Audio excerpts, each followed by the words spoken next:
Campbell Newman, thank you so much for taking the time for the second time to join me on Pellowe Talk tonight. How are you? Great to be with you, David. Thanks for the opportunity. I'm great, but I feel like, like so many of us do, a bit of a caged animal, given that while my daily needs are met, I'm told to stay in my home. People are barking commands at me and admonishing me. It's, got to wear a mask, all that sort of stuff. In fact, I reflect on, the quality of life of my pet dog versus myself. And, my dog actually has the advantage that when she goes out for a walk, she doesn't actually have to wear a mask. And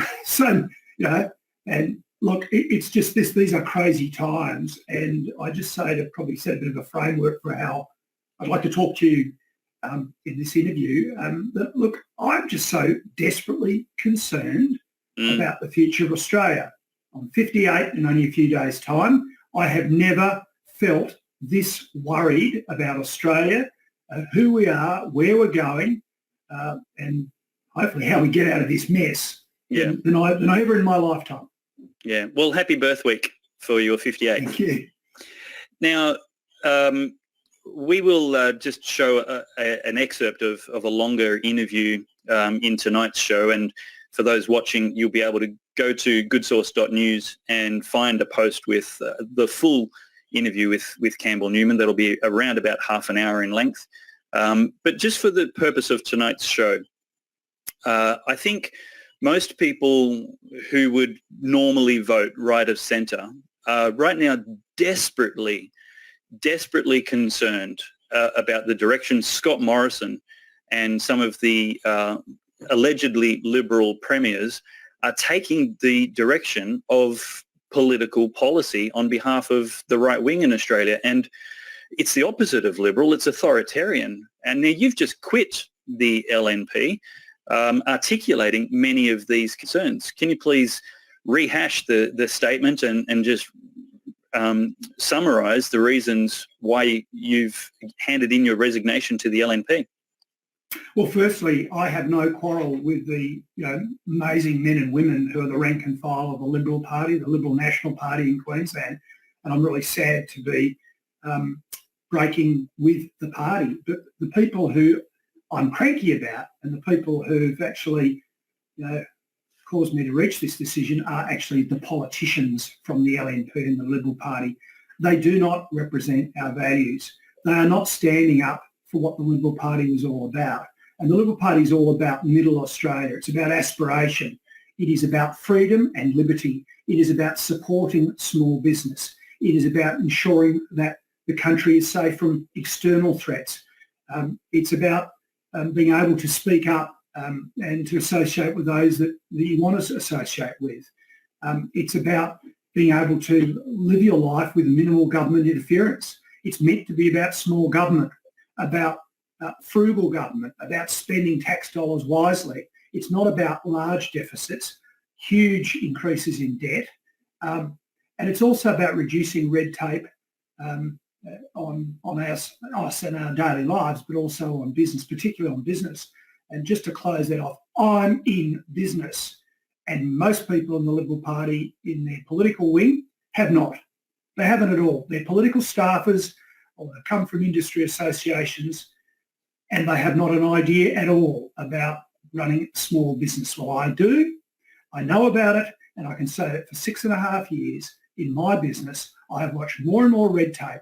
I've seen more overreach from all sorts of government regulators like the ATO or, a whole range of Congos that are out there. And meantime, this coalition government sort of says, we're against red tape. Nonsense. The politicians of the Liberal and the Liberal National Party in the main, apart from a few isolated examples, who I'm happy to give them a big tick tonight, but apart from a few isolated examples, they are, to a man and woman, imposters. Yeah. They are imposters. And I just couldn't stay in there any longer. Now, if you want to talk liberty, when I see the police minister, for example, in New South Wales, and then supported by his Premier Berejiklian, call people who are desperately concerned, scared out of their wits' end about their livelihoods, call those protesters buffheads, where last year he was quite happy to wade through a Black Lives Matter protest and said, that was okay. That just shows breathtaking arrogance, a breathtaking departure from the thoughts and the needs and the concerns of everyday Australians. And I'm not going to stand for it. I couldn't possibly be in that political party. Wow. Do you think there's any hope for the Liberal Party, the LNP? I mean, you've left, and so the answer may be self-evident, but it's possible that it's different for you than it is for the average person. Do you think an exodus from the Liberal Party would help solve its problems right now? Have you joined another party? I think there's rumours abounding. Can you confirm them, or have I missed the confirmation that you're standing for the LDP? Look, at this stage, I'm not sort of able to talk about what I'm going to do other than what I'm thinking about doing. So I'm happy to do that. Yep. Just first to the first part of your question, I don't think there's any hope for the Liberal Party, certainly not for the LNP. And just to be very clear, because I'm aware many loyal members of the LNP are watching, they need to know this. The 6.5 years I watched while the state opposition refused to stand up for the things that we did when we were in government that were the policy of the LNP, the reform of hospitals, trying to reduce the size of government, kicking the criminal gangs out of Queensland. I could go on, but they refused to stand up for me. Anyway, I suffered, sometimes not always in silence, but generally out of loyalty, I kept my mouth shut. Then I was invited to go on the executive by the former president of the LNP, Cynthia Harding. I thought, okay, I can make a difference from within. I will soldier on.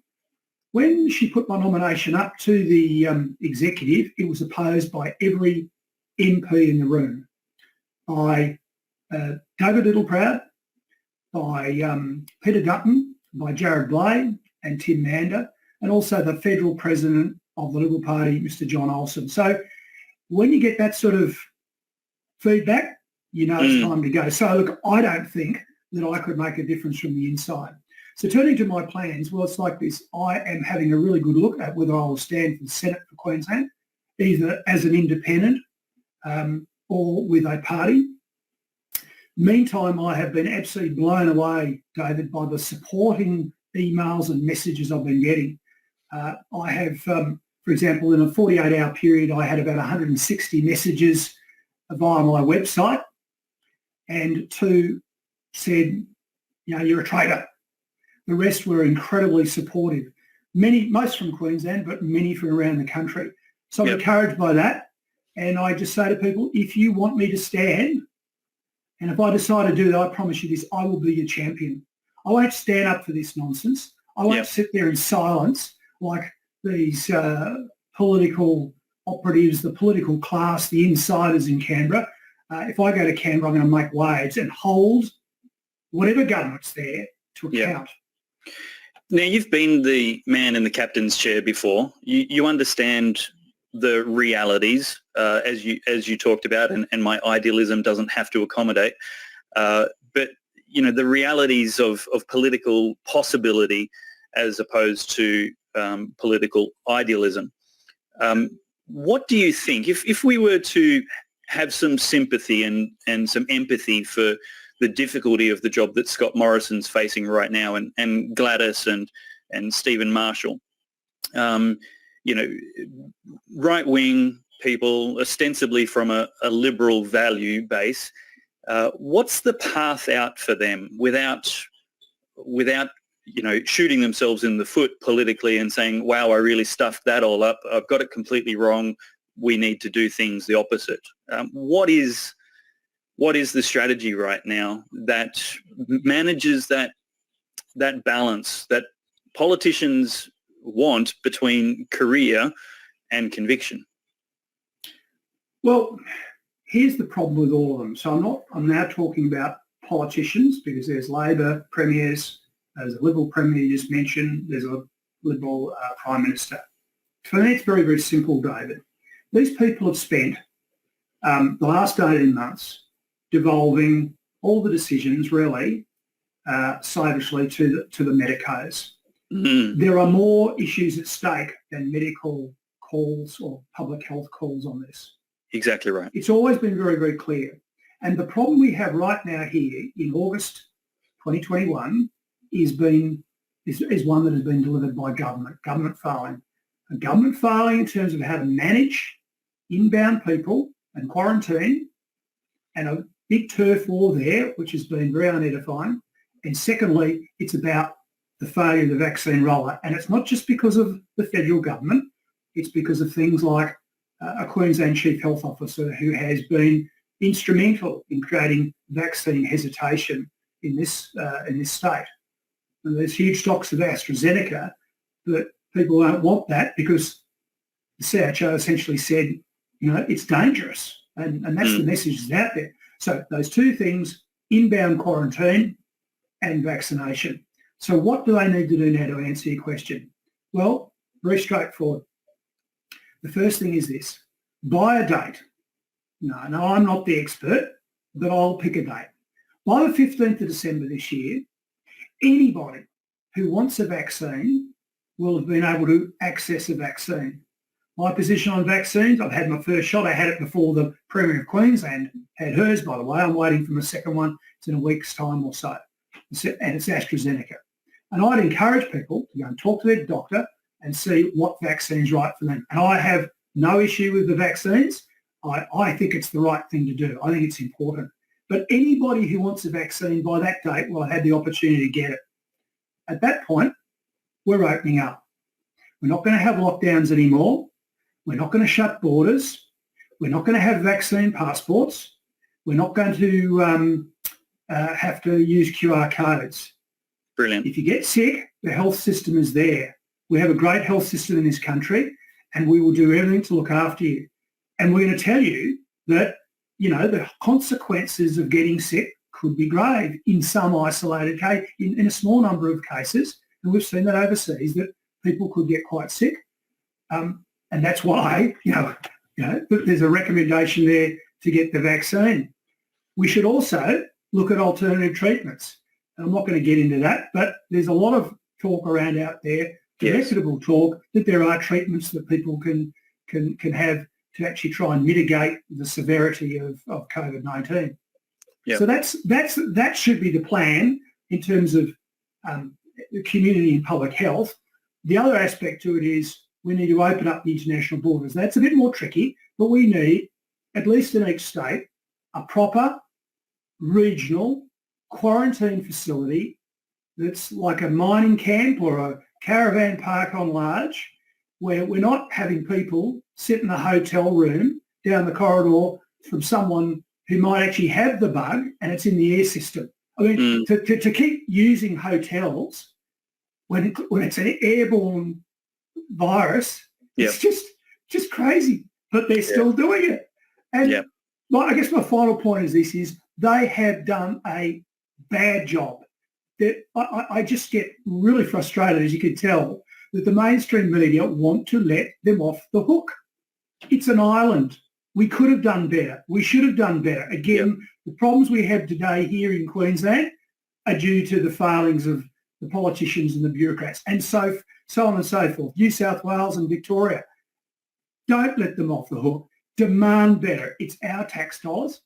And this has to happen, by the way. This plan has to happen because at the end of the day, the people who are being pulverised into the dirt are small business, and they will not survive.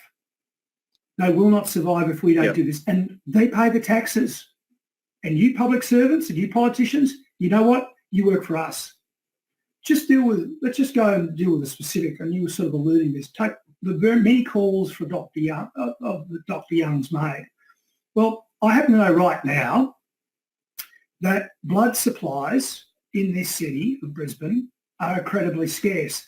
The Director of Medical Services at Greenslope Hospital this morning put out an email telling medicos involved in the hospital, coming in outside medicos, saying, you've got to be careful, save blood. You can't use blood. Wow. So what happens if they haven't got the blood group required for a particular patient? What happens if someone dies because the blood supply at that point in time runs out? Now, God forbid that should happen, but that's collateral damage. The point you made, David, this could be fought, And in the interests of our freedoms and liberties, the LNP should be fighting it. And if they won't, I sure as hell am going to. Yeah, and this is really the point, is that freedoms and liberties aren't selfish indulgences.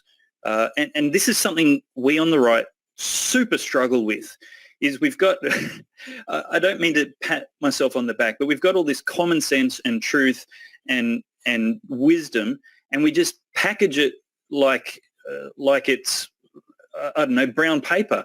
Whereas the left come out with this tyranny and authoritarianism and totalitarianism, and they package it as compassion and kindness and love and humanity. And it's like, whoa, the lack of freedom and the lack of liberty is killing people. It's stopping people donating blood. It's stopping people get early cancer and heart disease and stroke and mental illness detections. We are actually killing people with government policy designed to be kind. David, many people may have seen this by now. I don't know if your viewers will have, but a 63-year-old man was arrested in the City Botanic Gardens in Brisbane in the last few days. Supposedly resisted arrest, but in the video it all looks pretty calm to me. They put handcuffs on him, and at some stage later, before they left the gardens, he has some sort of seizure or he's on the ground, can't breathe, etc. Now, just stop right there. Why did he have to be arrested? Why did they have to put handcuffs on him? Why did they issue an infringement notice? Why didn't they issue something that I believe they still do, which is called a notice to appear, in other words, the magistrate's court? Why? And just hang on, he's 63 years old, okay? I'm almost that old myself, but he's in the group we're meant to be protecting. Yeah. Okay, we're meant to be protecting him and the elderly and the immune system compromised. And here we are carting a guy who then has some sort of life-threatening event. Now, the Queensland Police are going the same way as the Victorian Police. They are just getting full of themselves on this stuff. They're just really getting right into the moment. Yeah. And my final point on that one is, meanwhile, we have the criminal gangs back in Queensland. We've all seen, there've been in the last 4 or 5 years, criminal executions on the Gold Coast. Yeah. So I wish the police would go and catch real criminals, apply force, reasonable force to real criminals, not 63-year-olds just out walking in the gardens who wouldn't do as they were told. Yeah, exactly right. And there's never, ever been a proven transmission of COVID outdoors. Yes. The police reaction was harmful with no possible benefit other than maintaining the dictatorship of the public health officials. I really appreciate your willingness to consider going back into politics. I appreciate the public pressure that you're putting on the government, just calling out the abandonment of their values, etc. So if you ever have a breaking headline for us, you might not get quite the same circulation here as you do with the Courier Mail or the Daily Telegraph, but consider us favourably. Thanks, David. Love to do it again. And I just say that if I do decide to do this, I would appreciate all the support I could get. Will I do it as an independent? I'm going to need that help. But if I join a party, I hope people think about coming and joining that party, because that's the way we perhaps make even more of an impact nationally.